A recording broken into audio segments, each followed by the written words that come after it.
You found yourself on another edition of Let 'em Know Kings United, and on today's episode, the Chicago Bulls get a quality team win by dominating in the paint against the Toronto Raptors, and for the first time since opening day of last season, the Sacramento Kings have lost 4 straight games as they got worked by TJ McConnell and the Indiana Pacers. Simply put, the Sacramento Kings are in a crossroads right now, and there is a lot of struggles for the Kings, particularly with foul line shooting. We got a lot to talk about right here on Let 'em Know Kings United.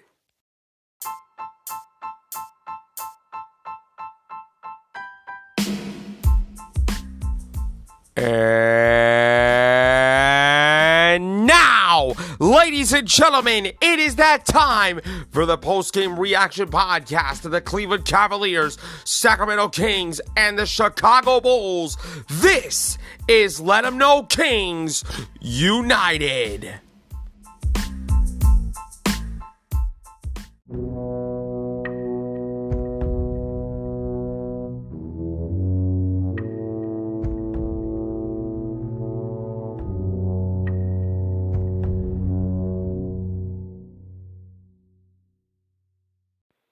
Let 'em Know Nation, you already know what time it is. Welcome to another edition of Let 'em Know Kings United, your Sacramento Kings, Chicago Bulls, and Cleveland Cavaliers postgame reaction podcast. And I'm your host, Skylar Weisberg. Thank you so much for tuning into today's program. And you can find Let 'em Know Kings United, which is 100% completely free and available on Amazon Music, Google Podcast, iHeartRadio, Spotify, Radio Public, Pandora, or wherever else you want to listen to this show.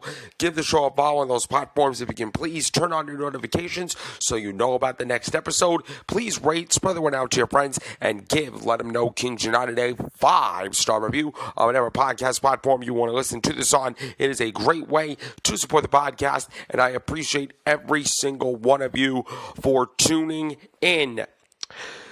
The Toronto Raptors look really, really different. The biggest difference was that they recently traded Pascal Siakam to the Indiana Pacers for newest member of the Toronto Raptors, Bruce Brown, which I found a very, very interesting trade for the Indiana Pacers. I know Pascal Siakam is going to make his Indiana Pacers debut tonight, excuse me for the cough, when the Indiana Pacers travel to Portland to take on the Portland Trailblazers, but I'm going to get to the Indiana Pacers in just a second. But before I do, I want to talk about a quality team win for the Chicago Bulls over the Toronto Raptors, 116-110 in a game where they dominated Toronto 74-50 in points in the paint. That to me was the biggest difference in this game. First and foremost, I loved the start that we had in the first quarter when we outscored the Toronto Raptors 38-27 in the first quarter. And I love the fact that DeMar DeRozan once again did his thing against his former team, 24 points against his former club. Nikola Vucevic, Vucci Mane, was in his Gucci bag with 24 points and 14 assists. Another double-double for him. But Kobe White, we have been begging for a hot minute for this guy to get the keys to the car. He got those keys and he stepped the hell up tonight with 23 points. You absolutely love to see it to help the Bulls snap a 4-game losing streak in Toronto. The losing streak against the Toronto Raptors has been snapped last night, but don't look now, ladies and gentlemen. Don't look now, Let 'em Know Nation. But more specifically, don't look now, Bulls Nation, to be more specific, because the Chicago Bulls, with this win last night, are 3 games below 500. We have a golden opportunity tomorrow against the very shorthanded Memphis Grizzlies at the United Center, the lone home game game this week before heading back on the road for a West Coast swing. But let's be honest here. This Memphis Grizzlies game for the Chicago Bulls is clearly a trap game. We expected Ja Morant to play in this game. Now he's out for the season with a torn labrum in his arm, and now Desmond Bane is out for a couple of weeks with injury. They still got Jaren Jackson Jr., but overall, that's been pretty much it. The Grizzlies have been shorthanded all year, but then again, this is an opportunity for the Bulls to take advantage of it, just like they did against the Toronto Raptors last night when they dominated in the paint. They didn't take that many threes. They didn't force any shots. I mean, DeMar DeRozan was hitting his mid-range game. Kobe White was driving on the inside, but as a team, I thought we did an outstanding job dominating in the paint. I mean, with no Jakob Poeltl with a sprained ankle, missing his 6th straight game, Billy Donovan and the Bulls had to know that the paint is wide open to take advantage of, and that is exactly what they did. Nikola Vucevic said, "I knew I had a little bit of a size advantage, and I was trying to take advantage of it." He connected on 12 of 17 attempts from inside the three-point line and had 7 assists. Zach LaVine had 8 points, connecting on 3 of 7 shot attempts in 24 minutes. But unfortunately, Zach LaVine left the court again after rolling his right ankle early in the third quarter, but returned for a 4-minute stint later in the period, which is good to see. An all-star, he played just over 2 minutes in the fourth quarter. Billy Donovan said he rolled his ankle. That's all I heard. I didn't get a chance to see it on tape. LaVine recently returned a couple days ago after missing 17 straight games because of inflammation in his right foot. Donovan said, I could just tell when he was back in there. I didn't feel like he was moving great. I know he was trying. I think he wanted to keep going just to keep himself fresh. Now, unfortunately, we didn't do a really good job of defending against the Toronto Raptors for the most part. More specifically, the Bull killer, Scotty Barnes, who had 31 points, one shy of his career high. RJ Barrett added 17 points, but the Raptors fell to 2-6 on the second night of a back-to-back. Looks like the Sacramento Kings are not the only team that struggles this season on the second night of a back-to-back. Apparently, the Raptors are on the same boat as the Sacramento Kings this year. Go figure. The Raptors shot a season worst 4 of 32 from long range Monday in a loss to the Boston Celtics. But then again, Boston is just dominant on both ends of the floor, mostly at home, but they are the best team in the NBA, bar none. Mark my words on that. Then they made a season-high 20 on Wednesday in a win against the Miami Heat, which is not really easy to do because Eric Spoelstra is a hell of a coach and Miami is a hell of a team. Toronto went cold again Thursday, missing 9 straight from distance to begin the game. Darko Rajakovic said, "We missed 6 or 7 straight threes that were good open shots and just spoiled with us, affected our defense." You know, Toronto's identity this year, it wasn't just about their offense or their shooting, okay? Darko Rajakovic wanted his Toronto Raptors to build an identity on the defensive side of the floor. I think the Chicago Bulls did an amazing job of punching the Raptors in the mouth early with nearly a 40 bag in the first quarter, but more specifically in the paint. The Raptors couldn't do anything about it. Like, if the paint was a punching bag, the Chicago Bulls punched the Toronto Raptors so many times in the paint that the Raptors didn't know how to respond to that. Credit to Billy Donovan and the Bulls coaching staff for the game plan. And I also really love the Bulls' energy on the defensive end. Toronto finished 10 for 38 on three-point shots. Bruce Brown made his Toronto Raptors debut in this game. He finished with 15 points a day after being part of the trade that sent the two-time All-Star Pascal Siakam to the Indiana Pacers. Brown said, I didn't know the plays. I was just trying to be in the right spots. And to Bruce Brown's credit, he did get in the right spots. He finished with 15 points at his Raptors debut, so he did something right last night, but it will take a lot of time for the former NBA champion, a former Denver Nugget, and now a former Indiana Pacer to get in the flow of things in Toronto. Fellow Toronto newcomers Jordan Nwora and Karen Lewis Jr. were both acted, but neither played in this game. Toronto trailed 38-27, but rallied to cut the gap to 5 at the break. Barnes scored 9 points in the third, but the Bulls took a 90-86 lead in the fourth. But the biggest story here was Jakob Poeltl missing his 6th straight game because of a sprained left ankle. If Jakob Poeltl was playing, I didn't think the Bulls would have any type of advantage in the paint last night, but he wasn't, and I credit the Chicago Bulls for taking advantage of not only the injury, but winning a game that I thought we could win. I expected a blowout because Toronto was completely new by design, and they were shorthanded to a certain extent. With no Pascal Siakam, I think the Toronto Raptors now lack size in the forward spot now. However, it's not about the Raptors. It was about the Chicago Bulls, and credit to the Chicago Bulls for taking advantage inside the paint, dominated them all night. Like I said, the points in the paint advantage in this game was 74-50 in favor of the Chicago Bulls. Outstanding job inside.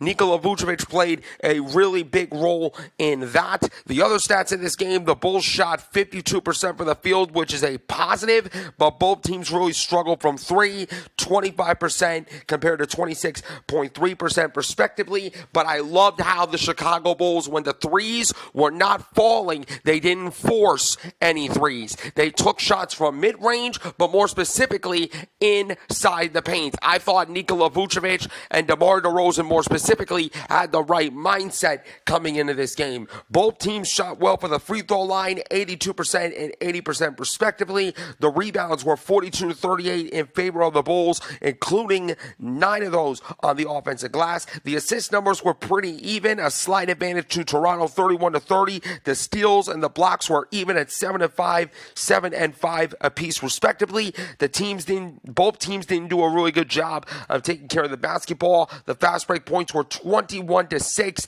in favor of the Toronto Raptors. So when the Bulls had the advantage in the paint, the Raptors had the advantage in transition. I still think the transition defense for the Chicago Bulls is completely flat.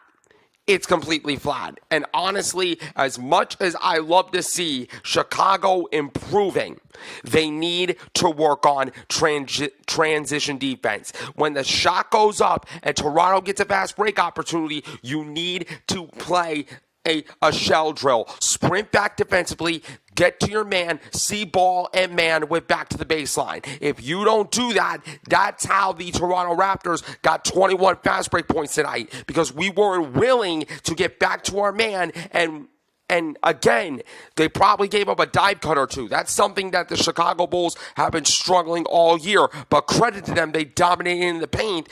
And that to me is was the big difference in this game.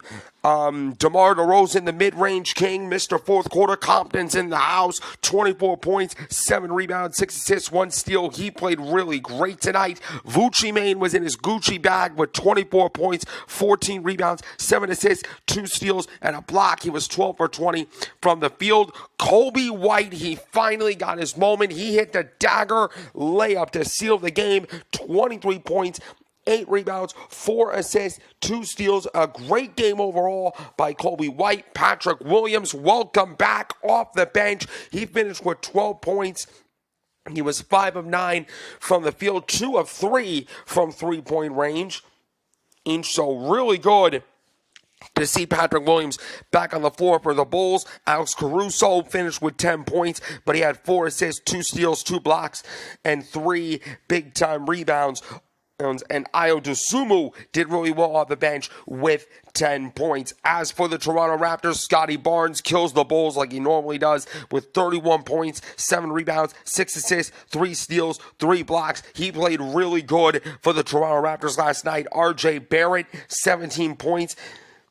With 4 rebounds and 6 assists. Emmanuel Quickly finished with 12 points, 3 rebounds, 3 assists, and a steal, and he was 2 for 7 from three-point range. Off the bench, Bruce Brown in his Raptor debut finished with 15 points, 7 of 10 from the field, 7 rebounds, 1 assist, 1 steal. The Toronto Raptors, fun fact, had a positive plus-minus when Bruce Brown was in the game and a negative plus-minus when Bruce Brown was on the bench. So I guess you could say that Bruce Brown made an impact early in his Raptors debut, but he's got a really long way to go. Either way you slice it, that is a quality team win for the Chicago Bulls. I love the fact how the Bulls dominated the paint all game long. They couldn't stop them. We are 3 games below 500. We got a golden opportunity to make it 2 games below 500. We need a get-right momentum shifting kind of win. We need a lot of momentum because this West Coast trip coming up for the Bulls is going to be a big test for us where we are right now. So if we take care of business against Memphis like we did last night against Toronto, we're going to be in great shape. Good team win for the Chicago Bulls over the Toronto Raptors. Coming up next, the Sacramento Kings, for the first time since opening day last year, have lost 4 straight. And I got to say it, this team is embarrassing. I'll explain why when we come back on Let 'Em Know Kings United.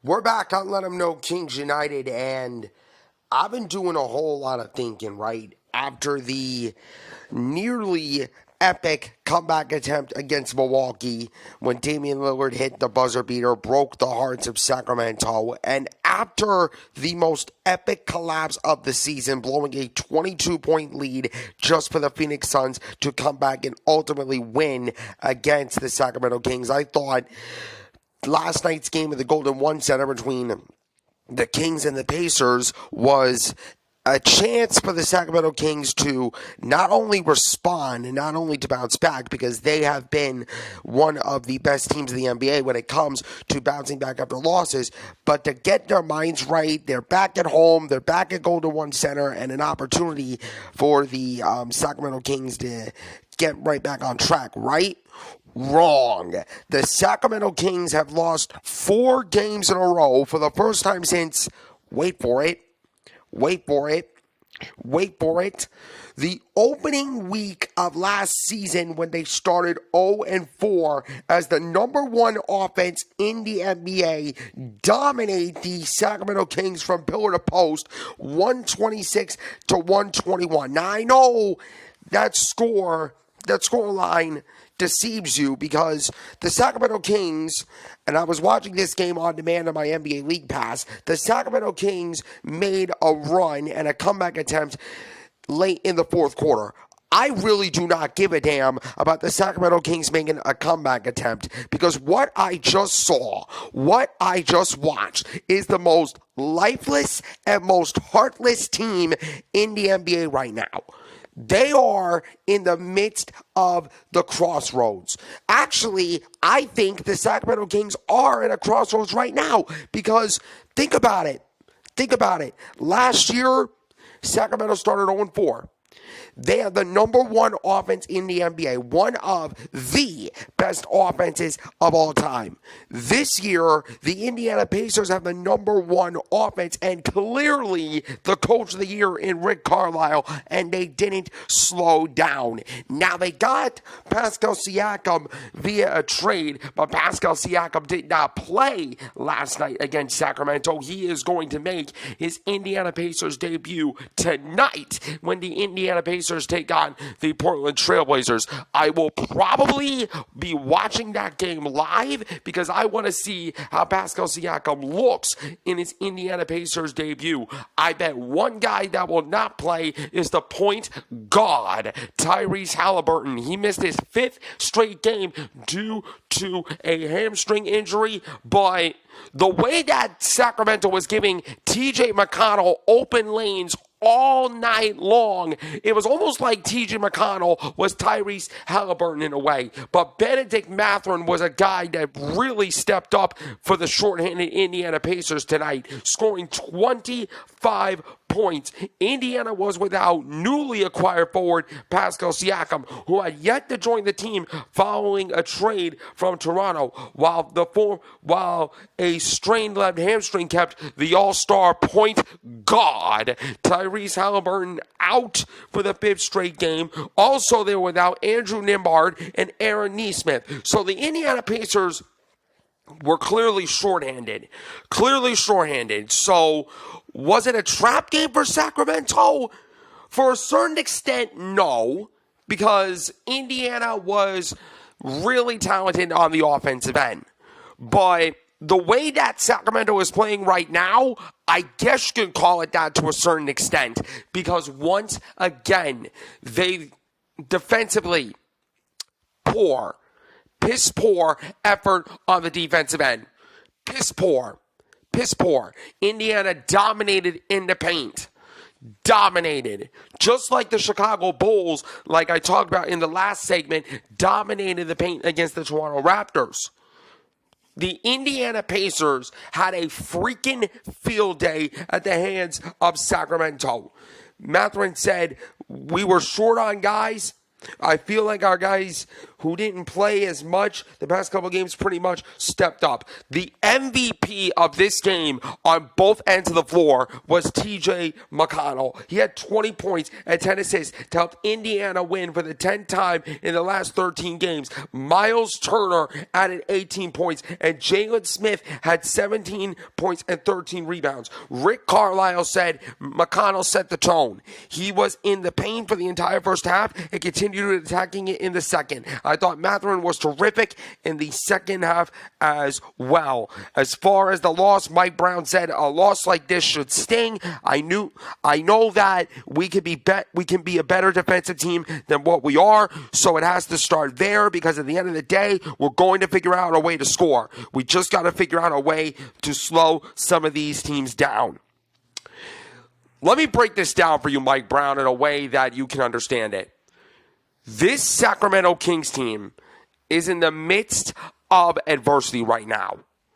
And normally, when adversity hits, you either fold in the midst of pressure, or you pick yourself up, dust your shoulder off, and find a way to fight through it and get better. Clearly, some individual guys on this team are getting better in the midst of adversity. Look at Keegan Murray, for example. He had 27 points tonight and 9 rebounds. A really good game for him. I thought that he was playing really hard. Domas, another triple-double for him. His 3rd straight triple-double, back-to-back-to-back games with a triple-double for Domas. 21 points, 11 rebounds, and 10 assists. Like I said, Domas is an all-star caliber player. He also had his 12th triple-double of the season. So I thought Domas was playing really hard tonight. De'Aaron Fox, look, I know you had 24 points. I know you did. But my God, you're awful. This was a very awful performance for Mr. De'Aaron Fox. I don't give a damn about the 24 points. That was just god-awful. The only person that I think for Sacramento has a right to brag, a right to say, I played my heart out, that man was Kevin Huerter. He had a career-high 31 points, making 7 of 12 from three-point range. Outstanding game for Kevin Huerter. I think the road trip benefited Kevin Huerter because he's finding his rhythm now. He's getting his groove back. Will it be consistent? Time will tell. But right now, I like the way that he's been playing. Kevin Huerter, Keegan Murray, Domantas Sabonis. 3 guys, only 3 guys, in my opinion, for Sacramento came to play. They had the heart, they had desire, and they had fight, and they battled in the midst of the adversity that the Sacramento Kings are dealing with right now. Besides those 3 guys, I did not see any fight whatsoever. None. I didn't see any fight. Malik Monk, only 9 points. Lifeless.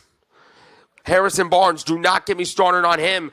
I honestly think the Sacramento Kings made the complete wrong move. They made the wrong move in re-signing Harrison Barnes. I like what he does as a locker room guy. I like him as one of the local leaders on this team. But in this game, and at the end of the day, it comes down to performance on the court. And clearly right now, Harrison Barnes has folded and has given up in every single aspect of the game. And Mike Brown, listen, bro. Last year, you were the coach of the year. This year, you're too inconsistent for me. Your rotations suck. The way that you coach these guys suck. You allowed TJ McConnell to have a beasting and feasting type of night in the paint all day long. TJ McConnell was getting an open invitation to the sideline, getting an open invitation to the paint. And TJ McConnell was like, okay. TJ McConnell was like, okay, you're not going to play defense? You're not going to play defense on me? There you go. I'll get some easy points in the paint. We made TJ McConnell look like Chris Paul out there. How pathetic. How pathetic and inexcusable was that? And speaking of pathetic and inexcusable, the free throw shooting. My freaking Lord. 18 for 32 from the free throw line for Sacramento. I don't know what type of percentage was that. But I'm guessing, and I'm going to make sure that when I check the stats, I guess it's 50% for the foul line, somewhere around 50% for Sacramento, maybe 60 if I'm generous. While Indiana shot 15 and 19 from the free throw line. You know, games are won and lost at the free throw line. Apparently, the Sacramento Kings have now learned that. Because I don't think Sacramento has practiced making their free throws. Maybe they haven't practiced free throw shooting at all. We would have had so many more wins than the 18 losses that we had right now. If only we can make our free throws, and if only we learn how to lock in defensively. Rick Carlisle loved the fact that Indiana was full of poise. He said, obviously you knew that the Kings were going to make a run, but through that we made some mistakes. But everyone kept their poise, kept encouraging each other, and we got out of here alive and with a big-time W. Because the Indiana Pacers, they have the best offense in the NBA. Bar none, absolutely no question. Their defense is a little questionable. Their defense is questionable. Pascal Siakam could help them on the defensive floor, on the defensive end of the floor, as well as helping out Miles Turner. Helping out Miles Turner as maybe a next 5 when Miles Turner gets on the bench. So I really like the trade for Indiana. But what I really loved is that Indiana had pace. Indiana had more pace. Indiana had more heart. Indiana had more energy than the Sacramento Kings had. And simply put, I'm going to say this. When adversity hit in this game, when a 70-57 lead after a 12-2 run to end the first half by Indiana, Indiana kept rolling. Indiana continued to do what they came to do. While Sacramento, besides a Keegan Murray, Domantas Sabonis, and Kevin Huerter, they as a team folded. They as a team folded under pressure. I want the Sacramento Kings to learn to match what those 3 guys did. match their heart, match their energy, match their desire. Because let me tell you something. The way we're playing right now, Sacramento's not winning the Pacific Division. We're not going to make the playoffs in back-to-back years. We will be lucky if we make the playoffs, but I can't trust it right now. I really cannot trust these Sacramento Kings right now. They need to do something. They need to do something in the trade deadline because God forbid if the Sacramento Kings continue to be this complacent, which I don't think they are going to because I know Monty McNair is going to make a move. If we do not make a move, though, I will be done with the Sacramento Kings. And I'm not lying to you when I say that. Done as in watching this team live, maybe permanently. Maybe Sacramento could be an on-demand team permanently. Because it's sick to my stomach watching this team collapse and fold in the midst of adversity. There's no mentality for Sacramento. Kevin Huerter, Keegan Murray, Domantas Sabonis, great job. The rest of them, I don't know. Indiana shot nearly 50% for the field, nearly 60% for the field, And Sacramento shot 51% for the field. The free throw shooting, the percentage, 78%, nearly 80% for Indiana, 56% for Sacramento. So I was right on the 60%. That is awful. That is awful, and that is disgraceful. As a team, Sacramento is shooting 74.3% for the free throw line. That is dead last in the entire NBA. And you have a guy in Malik Monk who is a 90% free throw shooter, the best free throw shooter on the team, and you couldn't do it. You couldn't do any of that. You couldn't do your damn job, and you couldn't make a free throw to save your life. De'Aaron Fox, the clutch player of the year. You couldn't make free throws either. Nobody on this team is consistent as far as the foul line goes. And I find that really embarrassing.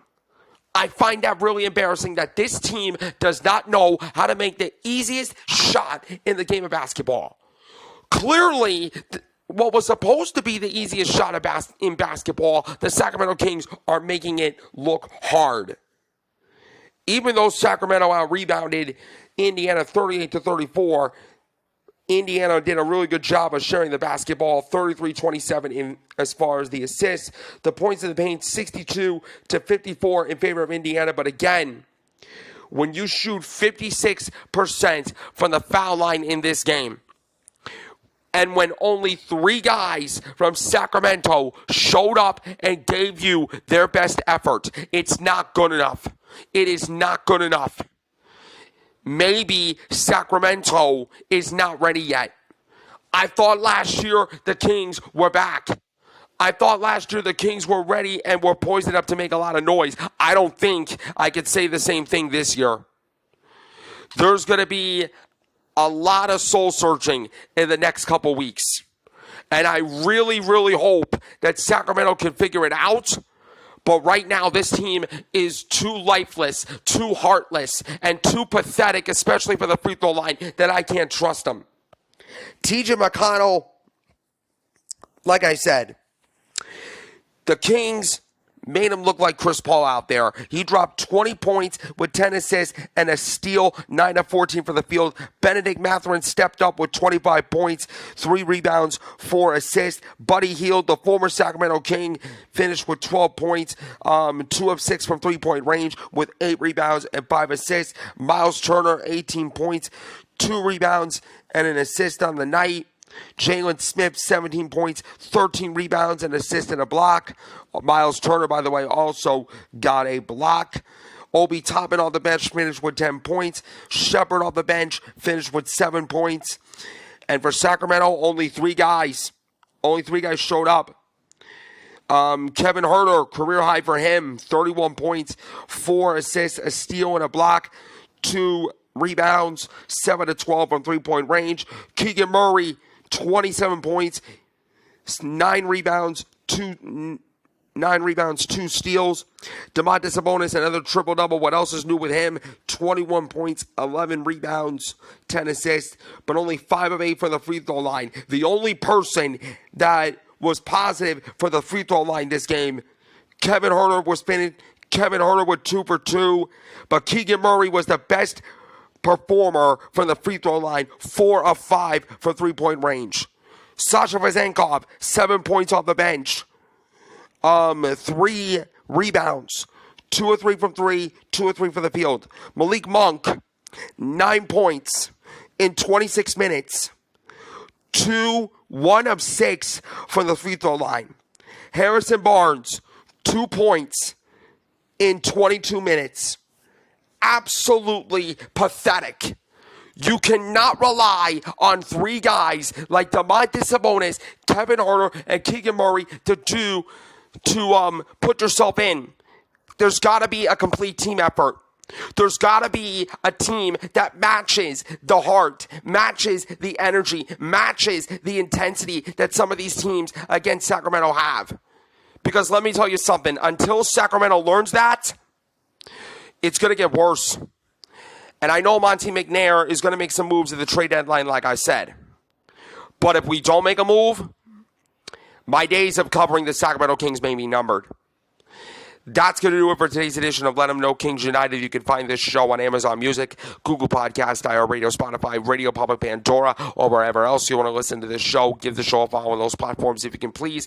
Turn on your notifications so you know about the next episode. Please rate, spread the word out to your friends. Give Let 'Em Know Kings United a 5-star review on whatever podcast platform you're listening to this on. Thank you so much for tuning in. I am your host, Skylar Weisberg, and I will see you right back here for another episode of Let 'Em Know Kings United.